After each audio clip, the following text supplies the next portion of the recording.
Bueno, bienvenidos a la sexta parte del estudio referente a la iglesia. El tema de fondo que estamos tratando es el estudio del escatológico de la segunda venida de Cristo. Queremos demostrar a través del comportamiento de la iglesia de todos los tiempos que la iglesia es una trompeta que muestra, que enseña la segunda venida de Cristo. Hemos comenzado en el siglo I, estamos en la época de la Reforma. Esta es la sexta parte del tema de la iglesia y la 11ª parte del tema central, que es la segunda venida de Cristo. Antes de comenzar, lo quiero invitar a suscribirse a nuestro canal para recibir las enseñanzas, para que esté con nosotros, a que le dé like, a hacer sus comentarios. Bienvenidos. Ahora, vamos a tocar el tema de la Reforma. Pero quiero que tengamos en mente al empezar, porque es demasiada la información que hay, quiero que tengamos en mente que el propósito, aparte de mirar el movimiento de la Reforma como algo histórico, porque trajo muchas consecuencias, trajo consecuencias en el mundo secular, trajo consecuencias a la iglesia protestante, trajo consecuencias a Europa, trajo consecuencias a América, trajo el Renacimiento y muchos otros temas, vastos temas que hay que dedicarle mucho tiempo, pero yo lo que quiero es que no perdamos la idea de lo que queremos conseguir con estos estudios, que es ver qué sucedió con la iglesia a partir del 1517, que fue el movimiento de la Reforma. ¿Qué pasó con la iglesia romana y qué pasó con la iglesia protestante? Porque estas dos, y cómo llegaron, o cómo transcurrieron los 400 años de estas dos iglesias de la Reforma para llegar a la iglesia protestante y católica que tenemos hoy. Ahora, ¿qué fue el movimiento de la Reforma o qué ocasionó el movimiento de la Reforma? Para poder enseñar esto, me parece a mí que lo que debemos mostrar es qué no fue, con un negativo, qué no fue la Reforma. La Reforma no fue una discusión para que la Iglesia Católica Romana cambiara su doctrina, especialmente afianzada en los sacramentos, y que tenía como propósito vender la salvación. Ese es el eje central el inconformismo de algunos monjes, como lo vimos, que comenzó con Juan Wycliffe, después con Hus, a quien mataron en la hoguera, después con Lutero, que es el tema de hoy, que clavó las 95 tesis en el templo de Wittenberg en Alemania para demostrar el inconformismo con el comportamiento dogmático de la iglesia, que no tenía absolutamente nada parecido a las escrituras. Entonces, ese inconformismo trajo como consecuencia el movimiento de la Reforma. La Iglesia Católica Romana, a través de estos valientes reformadores usados por el Señor, para salir del oscurantismo donde tenían la Biblia completamente sepultada y habían puesto sus tradiciones, y no era una reforma de las escrituras de la manera como la interpretaba la Iglesia Católica Romana, porque la Iglesia Católica Romana no interpretaba la Biblia. La Iglesia Católica Romana sepultó la Biblia y puso por encima de la Biblia sus tradiciones y tergiversó algunos textos bíblicos para montar, como lo llamo yo, el andamiaje dogmático en el que vivían en ese momento y en el que todavía persiste, ¿no? y de forma asombrosa después de 4 siglos. La Iglesia Católica Romana había fundamentado su estructura dogmática en los sacramentos, y todos los sacramentos no eran otra cosa que la venta de la salvación. Entonces, los sacramentos, por ejemplo, como los sacramentos del matrimonio, como el sacramento de la confirmación, como el de la penitencia, como que es el mismo de la confesión, como la unción extrema ya a los enfermos, y especialmente el sacramento de la misa, que es algo que no es bíblico. Entonces aumentaron a 7 los sacramentos, que la Biblia decía que eran 2, que era únicamente Santa Cena y bautismo. Pero a través de esos otros sacramentos, y agregándole el purgatorio, que era un lugar intermedio entre la muerte y el estado espiritual antes de llegar al cielo. Por todas esas cosas tenían que pagar. Si el purgatorio demandaba que a causa de sus pecados tuvieran 40, 50 años en el purgatorio para después pasar al cielo, pues se podían comprar indulgencias, se podía pagar por los pecados, se podía redimir el tiempo o pagar por el tiempo que se estaba en el purgatorio a través de las misas para poder saltar del purgatorio más rápidamente al cielo. ¿Por qué sucedían todas estas cosas y el pueblo lo aceptaba? Porque recuerde usted que desde el siglo XV el oscurantismo fue propicio en la prohibición tanto de la ciencia, de la investigación, de las artes y también por ende del estudio de la palabra de Dios estaba prohibida. La gente vivía sumergida en la completa ignorancia. Recuerdo la palabra del Señor que dice que el pueblo pereció porque le faltó conocimiento. Entonces este clima era propicio para engañar a la gente y también para enriquecer a la Iglesia Católica Romana, para llenarla de propiedades, aparte de que dominaban los reinos de Europa. ¿Por qué? Porque dominaban la gente y en muchas ocasiones tuvo que venir uno que otro rey a pedir el aval del Papa para poder gobernar a su nación. Porque las personas estaban persuadidas, todos somos pecadores, y las personas estaban persuadidas de que eran pecadores.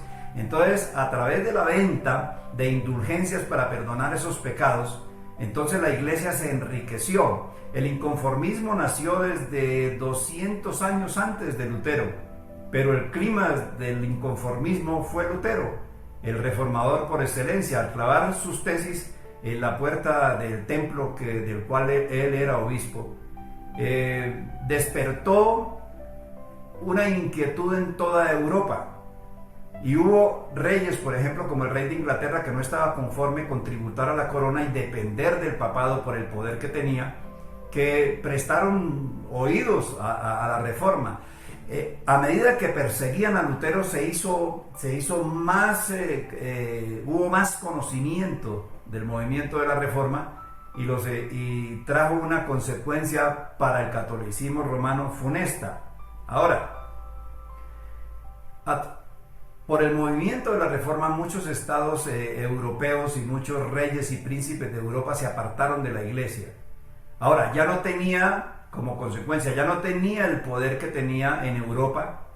Ya vino la época del Renacimiento, que no era otra cosa que prácticamente quitarse las cadenas de la religión, y el pueblo que estaba sumergido durante 1000 años en el oscurantismo aprovechó la oportunidad para dar un despliegue a las ciencias, a las artes, al humanismo, a la formación de los estados modernos que no dependían ahora del papado, y el papado tomó acción, lo que se llamó la contrarreforma, por todas los problemas que le ocasionó la reforma. Entonces, en el Concilio de Trento en 1545 se maquilló el comportamiento dogmático de la iglesia.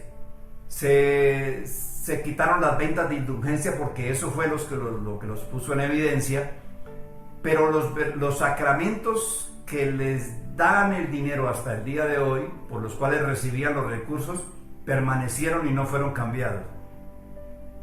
De la misma manera, como perdieron poder en Europa, se dio casualmente la conquista por esos mismos años de América, cuando los reyes católicos, Fernando de Aragón, Isabel, la reina Isabel de Castilla, financiaron el viaje de Colón hacia la India para conquistar nuevas tierras. ¿Cuál era la motivación de conquistar nuevas tierras? Porque habían perdido todo el bastión de Europa a través del problema de la reforma.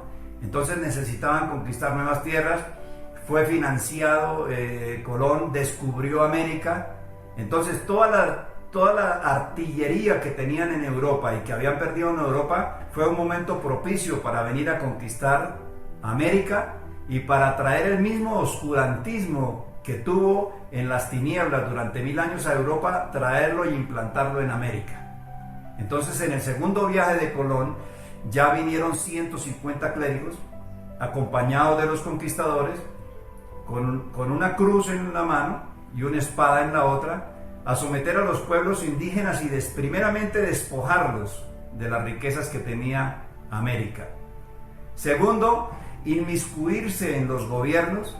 Tercero, traer las cadenas de una religión dogmática que tenemos hasta el día de hoy después de 500 años. Hay una historia que se cuenta de todas estas cosas bastante curiosa, que el quinto emperador del imperio inca, Atahualpa, fue sometido por Pizarro, y teniéndolo amarrado y encadenado se burlaba de él y le dijo: miren a este indio ignorante que cree que su Dios es el sol y se arrodilla y lo adora. Y Atahualpa le contestó a Pizarro: más ignorante es usted que se traga el suyo, hablando de la transustanciación o de la hostia. Atahualpa tenía que ser un hombre muy inteligente porque el imperio inca era de lo más extenso y adelantado que había en la época. Pero esos pueblos indígenas fueron sometidos con la espada igual. No hay ninguna diferencia entre lo que hacía el imperio romano y entre lo que se hizo en las cruzadas para ir a conquistar Jerusalén, y en el apoyo que se le dio al Roma de Occidente en la conquista de Constantinopla, porque la iglesia romana envió barcos para defender el imperio de Occidente.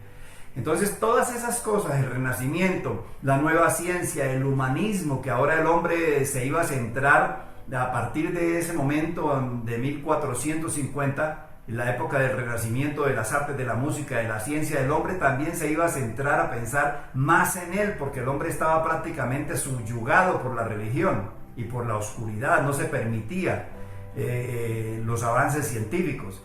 Entonces el humanismo comenzó ahí en ese momento, en el Renacimiento, pero para mí personalmente el humanismo no comenzó ahí. El humanismo comenzó en el huerto del Edén, cuando Satanás le dijo al hombre que podía ser igual a Dios. Y lo tenemos hasta hoy, en 1900 y tanto, el Tratado de los Derechos Humanos. Prácticamente no tienen en cuenta a Dios. Es el hombre y sus necesidades el eje central de este mundo y del universo. Es el hombre, el Tratado de Derechos Humanos. Al Señor ya no se le tiene en cuenta. Ahora, continuó la arremetida del catolicismo romano. ¿De qué manera? Los estados que fueron confesionalmente católicos, como Portugal y España, asesinaron y pasaron por la hoguera a todos los científicos que vieron la oportunidad de avanzar en la ciencia moderna que tenemos ahora. Pero los estados europeos que eran protestantes sí le dieron libertad al movimiento de las artes y al de la ciencia. Por tanto, como dije anteriormente, ellos se enfocaron en América. Y la Santa Inquisición, que comenzó con un señor que curiosamente se llamaba Tomás de Torquemada, se trasladó a América para perseguir herejes, lo mismo que hicieron en el antiguo continente, para perseguir herejes, para inventarle herejías, conseguirle falsos testigos, despojarlos de sus riquezas junto con el dogma, construir ciudades en toda América Latina a partir de la plaza central, que por ende era escogida para colocar primeramente, digo yo, la oficina de la Iglesia Católica Romana, que son todas las capillas que hay en América. Entonces se levantaban ciudades, fueron los conquistadores los que las construyeron en base al catolicismo romano. Ahora se nombró también, o se organizó la Compañía de Jesús, una orden que se llama los jesuitas, y el propósito que tenían era educar al continente indígena occidental, como lo llamaron ellos, las Indias occidentales, porque pretendiendo encontrar las Indias de Oriente, equivocadamente y por alguna casualidad llegaron a América para ponerle a América unas cadenas en sus hombros más pesadas que las que le pusieron a Juan Hus cuando lo quemaron en la hoguera. Constituyeron sus capillas, hicieron concordatos como los tenían para cogobernar. Entonces, inclusive hasta estos mismos años, cuando nosotros fuimos niños, años 60, 50, todavía un niño cantaba en el patio de su escuela, acompañado de la directora del colegio y del sacerdote del pueblo, canciones católicas como a la Virgen María, se les llevaba a la iglesia, a la comunión, se les llevaba a bautizar, y empezaron a tomar esa orden de los jesuitas las más grandes universidades de América, y los conventos y la enseñanza media, y prácticamente cogobernaba el cura del pueblo con el alcalde del pueblo. Tenía una injerencia tremenda en el Estado, lo mismo que hicieron anteriormente. Perdieron a través de la Reforma, perdieron porque quedaron en evidencia entre los pueblos europeos, y vinieron a América a reconquistar la tierra, a conquistar otra tierra para suplir o para reemplazar todo lo que habían perdido en Europa. Hasta el día de hoy ellos sostienen los mismos sacramentos.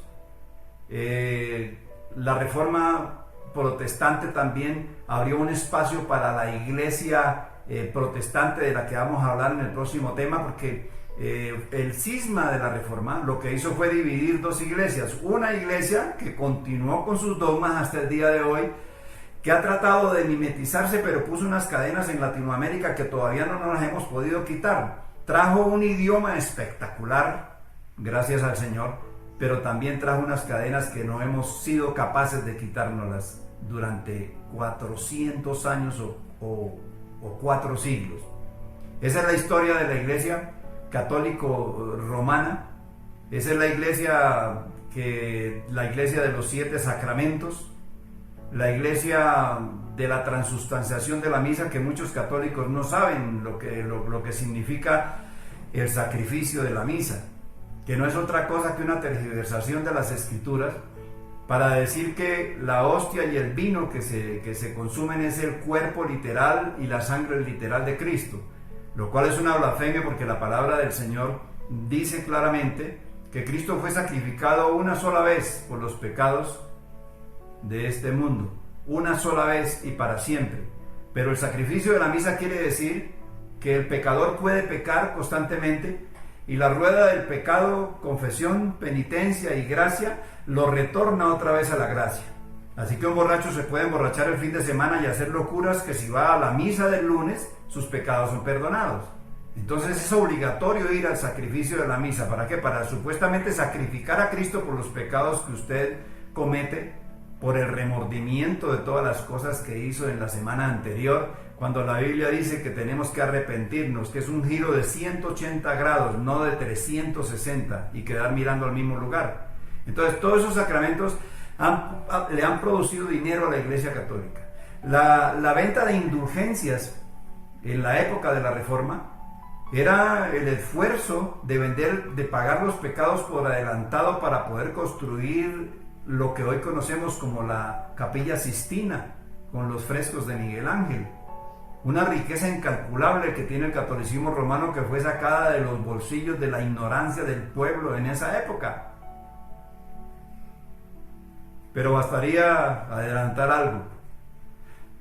No es diferente la historia de la iglesia protestante. Lo vamos a ver en la próxima enseñanza. Son unos temas bastante profundos.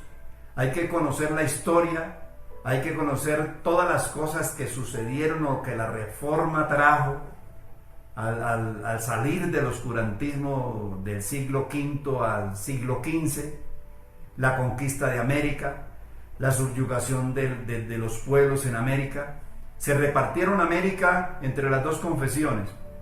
Desde la Patagonia hasta México, el catolicismo romano, con asesinatos de indios, con sometimientos de imperios completos, con la espada y la sangre para traer a un Cristo que no es el Cristo de la Biblia. Pero también hubo una respuesta de los estados protestantes que vinieron a América del Norte, y franceses también, a Canadá y a algunas islas del archipiélago de las islas del Caribe. Y salieron todos los poderosos de Europa a conquistar y hacer colonias. Inglaterra tuvo más de 150 colonias en el mundo entero, colonias que hasta el día de hoy, 400 años después, permanecen en manos de los ingleses. Esta historia prácticamente se conecta con la historia de la iglesia, con la historia de la iglesia que venía como un manantial de agua desde la cruz del Calvario y que empezaron a ser prácticamente de alguna manera, para una ilustración, a contaminarse desde el primer siglo. Empezaron a salir los herejes del primer siglo. Fue necesario recoger en el concilio de Nicea, confirmar el canon del Antiguo Testamento, del Nuevo Testamento, que se terminó de recoger en el segundo siglo. La muerte aparente del Imperio Romano, desde mi punto de vista, el nacimiento más peligroso de ese imperio mutado en el catolicismo romano, porque traficando con almas de más de 1.500 hombres, más de 1.500 millones de personas en el día de hoy, enriquecen sus arcas, su dinero, sus construcciones, el control sobre los pueblos. Una tragedia, mi estimado hermano. Una tragedia que sin duda alguna va a ser castigada por el Señor. Una tragedia que deja la evidencia de lo que el Señor dijo en su gloriosa palabra. Todas las cosas sucedieron así. Basta profundizar. Dejo en usted la responsabilidad de profundizar en todos estos temas para que tenga más claro la situación de la Iglesia Católica Romana, que es un brazo simplemente poderoso de la Iglesia. Y en la próxima enseñanza vamos a tratar el tema de la Iglesia Protestante, porque la Reforma trajo también una contrarreforma por parte de la Iglesia Católica y una oportunidad de leer las Escrituras, de verdaderamente traer las Escrituras y ponerla en el idioma del pueblo, en las manos del pueblo, como lo hizo Lutero en el idioma alemán, y así lo hizo Savonarola en Italia y Knox en Escocia, y empezó a extenderse la palabra por toda Europa. Desde las primeras 200 Biblias, que es llamada la Biblia de Gutenberg, se imprimieron 200 Biblias, fue la primera edición, y quedan en el mundo entero, hoy quedan cerca de 21 completas, que están en los grandes museos. Desde esa época se han impreso más de 6.000 millones de Biblias. No hay prácticamente casi un hogar en toda Europa y América donde tengan al menos una Biblia en la casa. Se tradujo al español, al alemán, al francés, se tradujo a todos los idiomas posibles. Hoy la Biblia ha llegado ya a muchas etnias y todo eso en los idiomas de las etnias, de los indios, y prácticamente todo eso comenzó con aquella reforma, con una reforma por el inconformismo del comportamiento, de la ostentación de los clérigos de la Iglesia Católica, de todo el abuso de los dogmas, del andamiaje dogmático mentiroso en el que fundamentaron la Iglesia para poder saquear a un pueblo ignorante. ¿Cómo recuerdo las palabras? Simón Bolívar dijo: un pueblo ignorante es instrumento ciego para su propia perdición.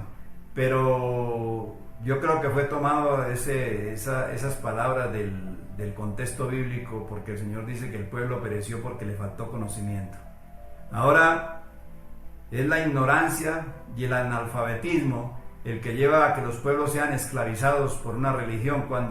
Y creo no equivocarme que cuando Carlos Marx dijo que la religión era el opio del pueblo, de ninguna manera se estaba refiriendo a Jesucristo como nuestra esperanza, ya que era un ateo. Lo que se estaba refiriendo era a que la religión que mantenía inmersa en la oscuridad y en la ignorancia a los pueblos era un opio que no permitía que la gente se diera cuenta, por sus promesas de eternidad y sus promesas del cielo, no se diera cuenta de la forma como abusan los ricos de los pobres. Ese era el contexto de él. En lo que está basado el marxismo, pero no tiene nada que ver con lo que es Cristo, porque Cristo no es religión. Ahora quiero adelantar algo para terminar la clase de hoy. Tanto de esa Iglesia Católica Romana, llena de dogmas y de mentiras, como de la Iglesia Protestante, que no fue mejor, como lo vamos a ver en la próxima clase, alguna parte de la historia, o un compendio más bien de la historia de las dos iglesias.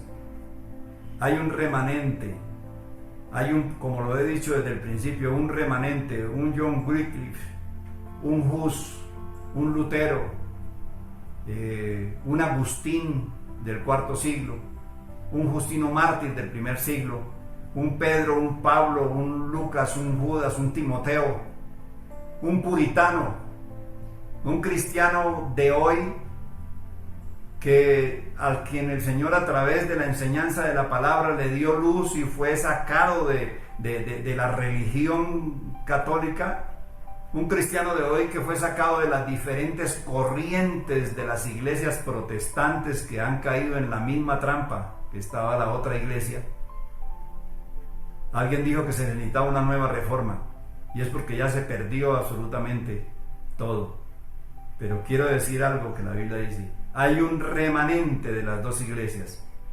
Tengo amigos católicos, conocidos, que se convirtieron a Cristo, no a la iglesia protestante, a Cristo se convirtieron. Y hay otros de la iglesia protestante que estaban engañados y se convirtieron a Cristo. Y el Señor tiene un remanente, como lo ha tenido desde el primer siglo, un remanente que va a ser levantado a los cielos, que va a ser resurrecto antes de la segunda venida de Cristo, que se llama la novia del Cordero o el cuerpo de Cristo, la iglesia, los apartados, los que han nacido del agua y del Espíritu, y que nos vamos a ir con el Señor Jesucristo. Y tengo que gloriarme en él. Como dijo el apóstol Pablo, si en algo me tengo que gloriar, es en Cristo Jesús. La próxima enseñanza vamos a ver qué sucedió después de la reforma con la iglesia protestante y hasta dónde hemos llegado hoy, para terminar del recorrido de 20 siglos y podernos encontrar hoy, en el día de hoy, en el año 2020, con las dos iglesias, la iglesia protestante y la iglesia católico romana, afianzada después de 400 años y de 1000 años atrás, afianzada prácticamente de 1500 años, trayendo cadenas de ignorancia a las naciones. Vamos a ver qué sucedió y lo invito para la próxima enseñanza, para el próximo estudio de la Biblia, para ver la iglesia protestante. Que el Señor los bendiga.